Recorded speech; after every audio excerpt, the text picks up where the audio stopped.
अगर कोई आपको निशाना बनाना चाहता है तो इसका मतलब है कि आप उससे पहले से ही ऊपर हो। जिंदगी जीने के लिए मिली है, इसे इस डर में मत गुजारो कि लोग क्या सोचेंगे, क्योंकि जो सोचते हैं वो खुद जीना भूल जाते हैं।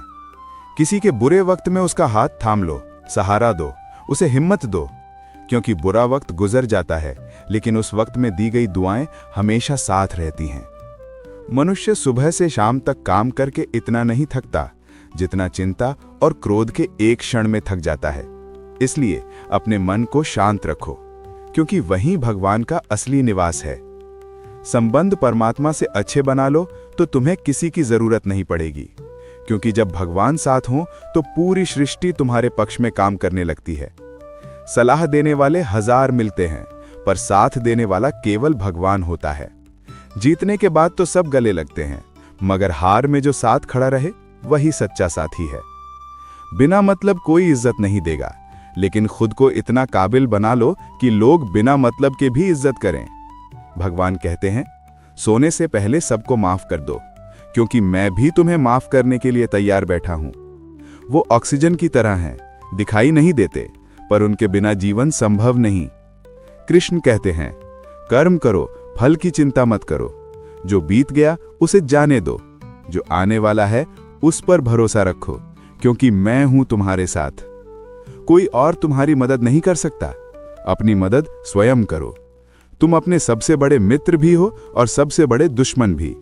समझदार वो नहीं जो बड़ी बातें करे, समझदार वो है जो छोटी बातों में भी भगवान की प्रेरणा खोज ले। रिश्ते सिर्फ रक्त से नहीं बनते, जो मुसीबत में हाथ थाम ले वही सच्चा रिश्ता होता है। हर रात भगवान से अपनी दिनचर्या कहो। अगर किसी का दिल दुखाया है तो माफी मांगो, अगर किसी ने तुम्हारा दिल दुखाया है तो उसे माफ कर दो। यकीन मानो, इससे जिंदगी हल्की और शांत हो जाती है। क्रोध में बोले गए शब्द इतने जहरीले होते हैं कि 1000 प्यारे शब्दों को पल भर में मिटा देते हैं। इसलिए हंसो पर किसी पर मत हंसो, दीप जलाओ पर किसी का दिल मत जलाओ। ईश्वर को न धन चाहिए न तन, उन्हें बस पवित्र मन चाहिए। वो कहते हैं, बेटा गंदे विचार छोड़ो, चिंता छोड़ो और मुझे याद करो, मैं सब संभाल लूंगा। जो आने वाला है वो बीते हुए से बेहतर ही होगा। यही सोच तुम्हारे जीवन में निराशा को जगह नहीं लेने देगी। झूठ बोलो तो अच्छा लगता है, दूसरा बोले तो गुस्सा आता है। यही तो मनुष्य की सबसे बड़ी भूल है। खुशियां बांटनी है तो सबके साथ बांटो, पर दुख सिर्फ भरोसेमंद के साथ ही साझा करो। परिवार के साथ रहो, क्योंकि सुख बांटने से बढ़ता है और दुख बांटने से घटता है। जिसके पास जो है उसके लिए बार बार धन्यवाद कहना सीखो, क्योंकि आभार से ही अबंडेंस जन्म लेता है। प्रार्थना में भगवान तुम्हारी सुनते हैं और ध्यान में तुम भगवान की। यही दोनों जीवन के 2 पंख हैं। श्री कृष्ण ने जीवन में सब कुछ खोया, पर मुस्कान कभी नहीं खोई, क्योंकि उन्होंने हर खोने में कुछ नया पाना सीखा।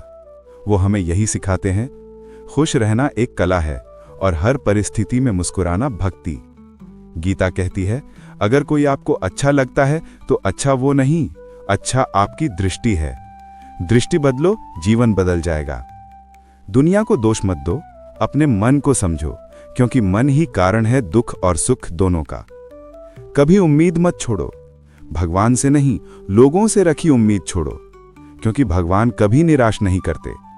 सुख और दुख एक सिक्के के 2 पहलू हैं। जहां सुख होगा वहां दुख भी होगा, पर जो भगवान को मानता है वो दोनों में समान रहता है। किसी के सामने गिड़गिड़ाने से ना इज्जत मिलती है ना मोहब्बत। अपने स्वाभिमान को जिंदा रखो, जो तुम्हारे भाग्य में है वो खुद चल कर आएगा। कृष्ण कहते हैं, जिसने खुद पर विजय पाली वो संसार पर विजय पा लेता है। अपने स्वभाव को मधुर रखो, क्योंकि यही तुम्हारे भाग्य का निर्माण करता है। क्रोध, आलस्य और अहंकार तीनों आत्मा के सबसे बड़े शत्रु हैं। जिसे बोलने का समय और तरीका आ गया वो जीवन में कभी असफल नहीं होता। पिता से बड़ा सलाहकार कोई नहीं, मां की ममता से बड़ी कोई शिक्षा नहीं। और याद रखना, अगर मंदिर में बैठकर पानी भी पियोगे तो तुम्हें संत कहा जाएगा, और शराब की दुकान पर बैठकर दूध भी पियोगे तो शराबी ही समझा जाओगे। इसलिए संगत वहीं रखो जहां भगवान की गंध हो, क्योंकि संगत ही सबसे बड़ा भाग्य है।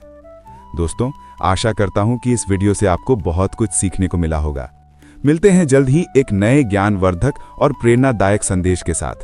जय श्री कृष्णा।